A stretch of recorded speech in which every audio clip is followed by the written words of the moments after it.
একটু জল দাও না, জল দাও না দিদি, দিদি একটু জল দাও না।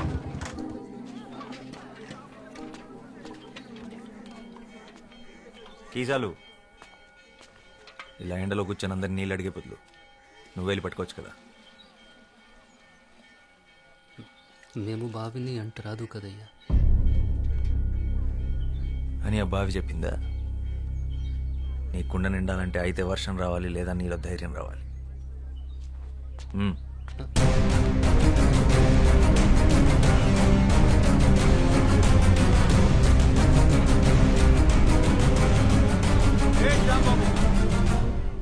ఆడు పంచముడు, ఆడెలా బావిని ముట్టుకుంటాడు అంటే కింద జాతి వాడు. నీళ్లు కూడా కిందేగా ఉన్నాయి, నేల కూడా కిందేగా ఉంది. వాడు తక్కువ కులమాడు. అయితే దాహం తక్కువ వేస్తుందా? ఏ నీటి చుక్క మీద ఏ కులం పేరు రాస్తుంది?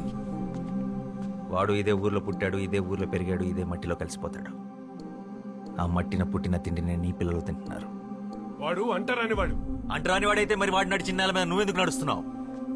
వాడు పీల్చి వదిలేసిన గాలి నువ్వెందుకు పీలుస్తున్నావు? ఆపేచ్చుగా! నేలకి గాలికి నీటికి బతికించే గుణం ఉంటుందే తప్ప హింసించే కులం ఉండదు. ఆయన కులం కాళ్ళు పట్టు కూర్చోడానికి. ఇది ఋగ్వేదం కాదు, స్వాతంత్ర భారతం. ఓహో, దిగొచ్చాడు అంబేద్కర్. ఇవన్నీ పుస్తకాల్లో రాసుకో, కొని చదువుతాం. రేయ్, నువ్వు గనక బావిని ముట్టుకున్నావో నీ గుడిసెలు కాల్చి నీ చర్మము ఒలుస్తాం. పొద్దు బాబు, నాకు నీళ్ళొద్దు ఏమొద్దు, మేము పోతాం.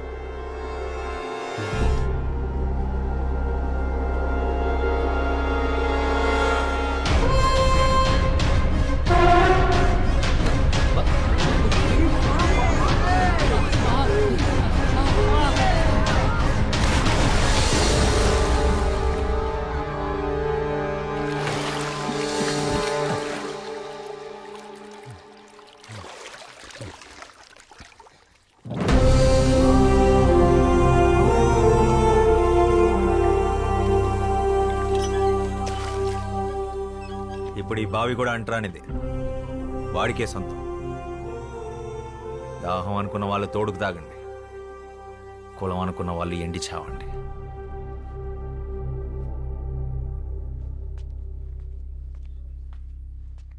వాడి గుడిసె జోలికెళ్ళావో నీ ఇల్లు ఎక్కడుందో ఈ శ్యామ్ సింగరాయ్కి బాగా తెలుసు. ఖబర్దార్.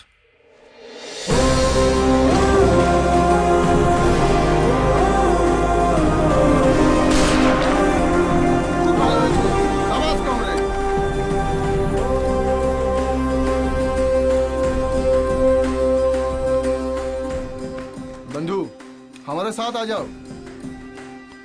ఒక తోట ఒక్కడికే పనిచేస్తుంది, ఒక అక్షరం లక్షల మందిని కదిలిస్తుంది.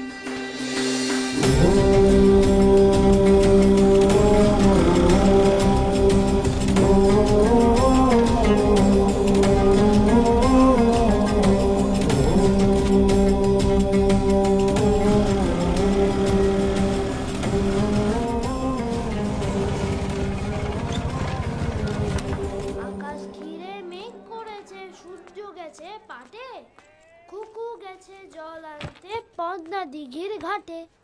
পদ্ম দিঘির ঘাটে, পদ্ম দিঘির ఘాటే.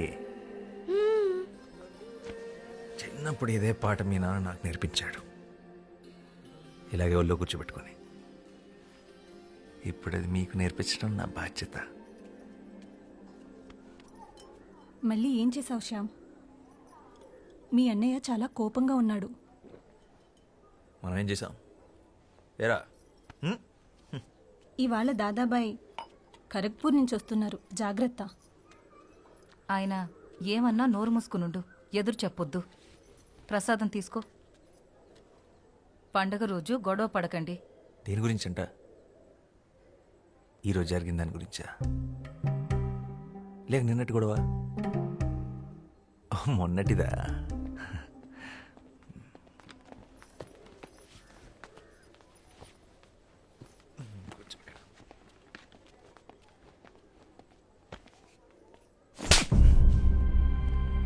నువ్వేం చేస్తున్నావో నీకు అర్థమవుతుందా శ్యామ్?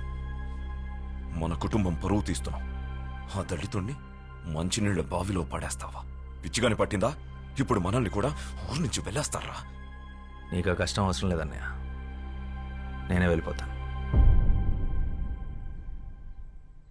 మనిషిని మనిషిలా చూడలేని చోటు ఊరైతే ఏంటి, ఇల్లు అయితే ఏంటి, నేను ఉండలేను. ఓ నువ్వు ఆ దరిద్రులతో కలిసి దేశాన్ని ఉద్ధరించు. నక్సలైట్లతో కలిసి తిరుగుతున్నావంటగా. ఆ దారి తీసుకోవాలనుకుంటే ఇక్కడికి అడవులు ఎటువైపు ఉన్నాయో నాకు బాగా తెలుసు. నా సిద్ధాంతం వేరు. నీ సిద్ధాంతాలు పుస్తకాలు మీదేసుకుని తగలబెట్టుకోవడానికి తప్ప దేనికి పనికిరావు.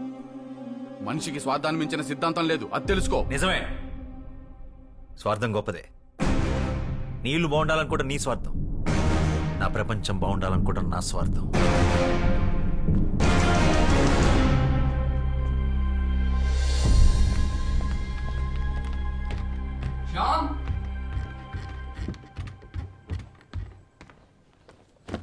కోప్పడకురా, కొట్టింది అన్నయ్యగా. ఇది అన్నయ్య మీద కోపం కాదు మనోజ్, సమాజం మీద. ఇది మన ఇంటి సమస్య, ఊరి సమస్య కాదు, దేశం సమస్య. సమాజాన్ని మార్చే శక్తి సాహిత్యానికి మాత్రమే ఉంది. శ్యామ్, నేను వెళ్ళాలి, నేను రాయాలి. ఇదేంట్రా ముందే సర్ది పెట్టేసుకున్నావా? ఎవరికి చెప్పొద్దు. 3 రోజుల ముందే టికెట్ కొనేసా, హౌరా బండికి. పండగ కదరా, పండగ అయ్యాక వెళ్ళొచ్చుగా. పండగ ప్రతి సంవత్సరం వస్తుంది, నా సమయం వృధా అయితే తిరిగి రాదు. అయినా నాస్తికుడికి పండగ ఏంటి? రాత్రి అందరూ పడుకున్నాక బయలుదేరతాను. వదినకు చెప్పి రసగుల్లాలు చేసి కట్టి పెట్టమను.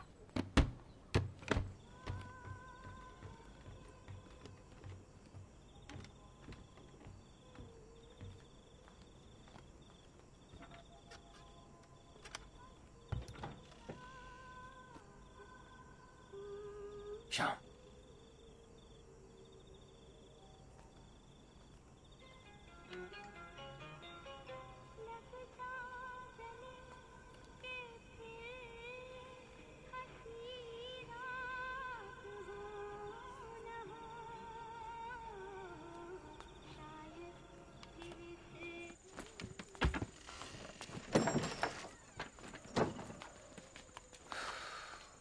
మానేరా. అయిపోయింది, మానేసా. జాగ్రత్తరా, వెళ్ళంగానే ఉత్తరం రాయి.